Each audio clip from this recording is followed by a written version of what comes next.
On a vu dans le tutoriel précédent comment poser des mots-clés sur des clips, sur des médias.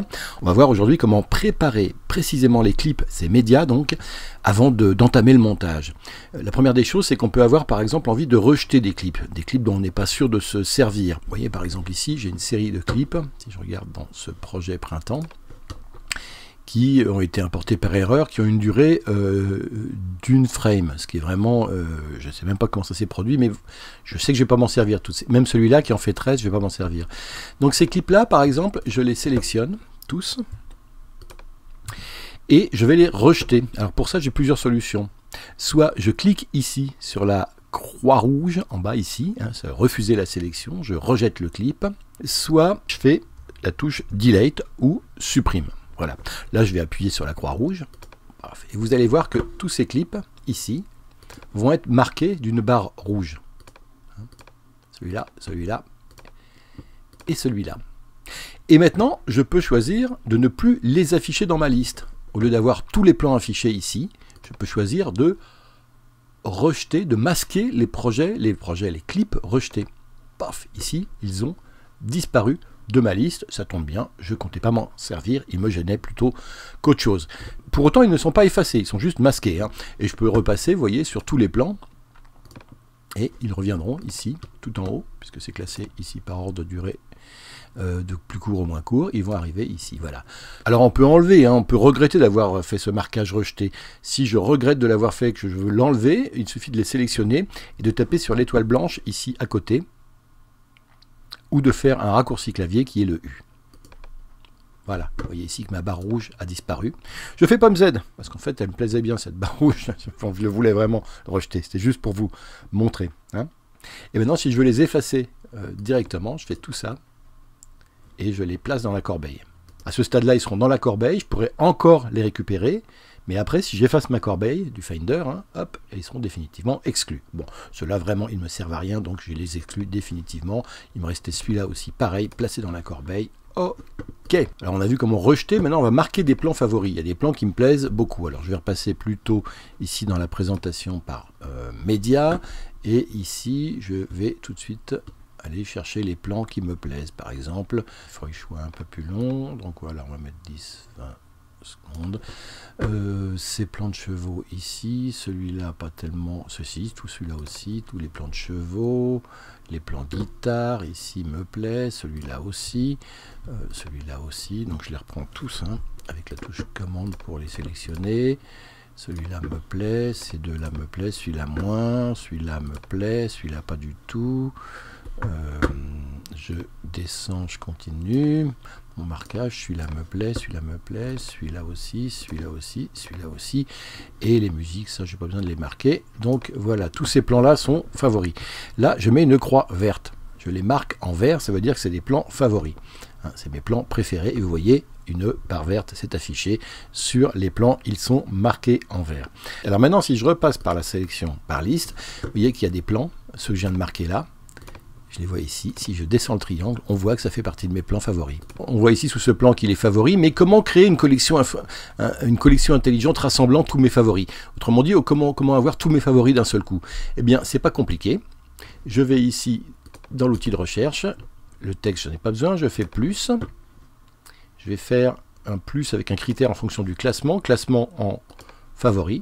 Et je crée une nouvelle collection intelligente que j'appelle favoris. Et qui va rassembler ici tous les plans classés en favoris. Donc les voilà ici. Là j'ai tous mes plans, et là j'ai tous mes plans. Là j'ai mes effets son, et là j'ai mes favoris. Voilà. Si on est perdu dans la liste de ces clips, qu'on ne sait plus où sont rangés, sur quel disque sont rangés les clips, dans quel dossier exactement, on a une solution. On fait clic droit sur le clip ici et afficher dans le Finder, et hop, tout de suite, on affiche dans le Finder, vous voyez, le chemin à suivre pour arriver sur le clip. On sait où il est désormais. On peut l'afficher différemment aussi ici pour mieux le voir. Voilà, comme ça on sait exactement d'où il vient. Il est dans le disque GR3, Final Cut Event, Vidéo Mail, Original Media. Et c'est de là qu'il vient. Voilà.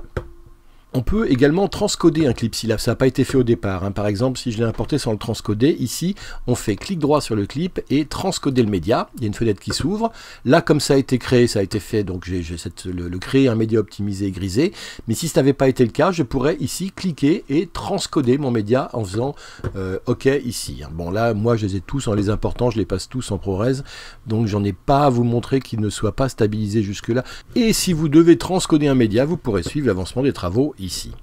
Alors, dernière des choses, avant d'attaquer le montage proprement dit, on va voir comment s'organisent les projets dans Final Cut Pro X. Alors, tout en bas ici, on trouve la bibliothèque de projets. Alors, la bibliothèque des projets, elle rassemble tout ce qu'on a, tous nos travaux, absolument tout ce qu'on a ouvert comme projet dans Final Cut Pro X. Alors, vous voyez que moi, j'en ai pas tant que ça. J'en ai en fait 3 d'ouverts dans Mac Pro, qui est mon disque interne, et encore aucun dans mon disque GR3. Je vous attendais pour en ouvrir quelques-uns. Alors, ce concept-là de tout mettre dans la bibliothèque de projets, c'est très différent de ce qu'il y avait dans Final Cut Pro auparavant, où un projet avant pouvait être constitué de plusieurs séquences. Désormais, il n'y a plus de séquences, plutôt il y en a une seule qui s'appelle le projet. Vous voyez ici, un projet égale une séquence, c'est-à-dire la séquence ici. Et si je veux l'ouvrir, par exemple celle-là, la Bretagne ici, si je veux l'ouvrir, je clique sur la petite ici pellicule, icône pellicule, dans le sens de la flèche qui va sur la droite, et hop, ça m'amène sur mon projet au point où il en est à l'heure actuelle. Et si je veux retourner dans la bibliothèque des projets, je fais ça ici. J'ai aussi des raccourcis clavier pour le faire. Je fais pomme 0 pour ouvrir un projet et hop, pomme 0 pour revenir ici. Pomme 0, je passe au projet, pomme 0, je reviens à la bibliothèque des projets. Pour créer un projet, on va choisir d'abord le disque dans lequel on veut le créer. Moi, par exemple, je veux que ce soit sur celui-là. Donc je sélectionne ce disque et je tape sur le petit plus ici où je fais pomme N. Voilà, une fenêtre s'ouvre, nouveau projet. Alors en fait, c'est pas Vidéomail parce que ce que je voudrais, c'est travailler sur printemps 2010. Donc l'événement, mon projet, je vais l'appeler Dintville 2010. Et l'événement par défaut, ça va pas être Vidéomail, ça va être plutôt printemps 2010 ici. Hein. Ça, c'est parce que c'est les rushs que je vais utiliser pour monter ce projet. Hein. Définir propriété vidéo, définir automatiquement d'après le premier plan vidéo.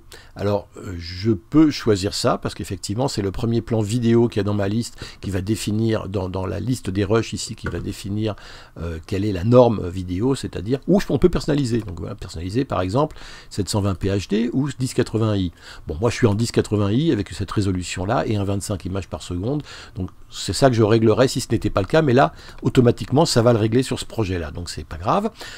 Propriété audio et rendu, là encore on peut les régler en utilisant les réglages par défaut. Là pour le moment on me dit c'est 48 kHz ProRes 422, mais ça, je peux les personnaliser. Hein. Donc soit c'est ici, soit ici je personnalise en changeant ici son surround. D'ailleurs je vais le passer en stéréo parce que c'est pas la peine.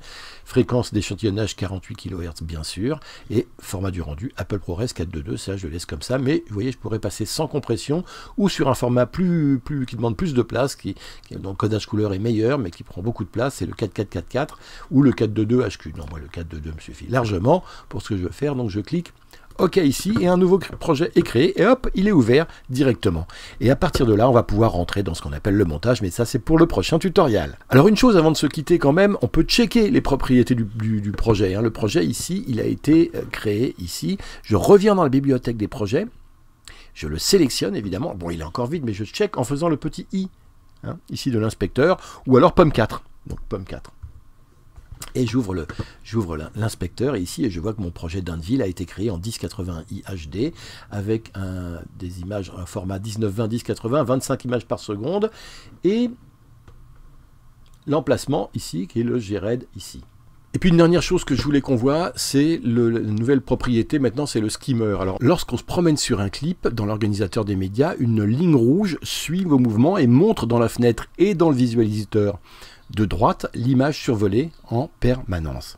Si vous cliquez ici, si je clique ici par exemple, hop, une ligne blanche va se poser à l'endroit où vous avez cliqué. Vous pouvez alors poursuivre le survol avec la ligne rouge. À quoi ça sert? La ligne rouge qu'on appelle le skimmer. Si vous sortez la main du clip ici, si vous sortez la main, hop, ça revient sur l'image blanche. Si on revient ici, on revient sur l'image rouge. Ça permet très vite de comparer deux points d'un plan. Et ça, c'est assez utile en montage, notamment quand on fait des corrections couleurs ou des choses comme ça. Voilà, ça c'est une des fonctions, le skimmer, qu'on va apprendre à utiliser quand on va entrer dans le vif du montage dans le prochain tutoriel. Merci et à bientôt.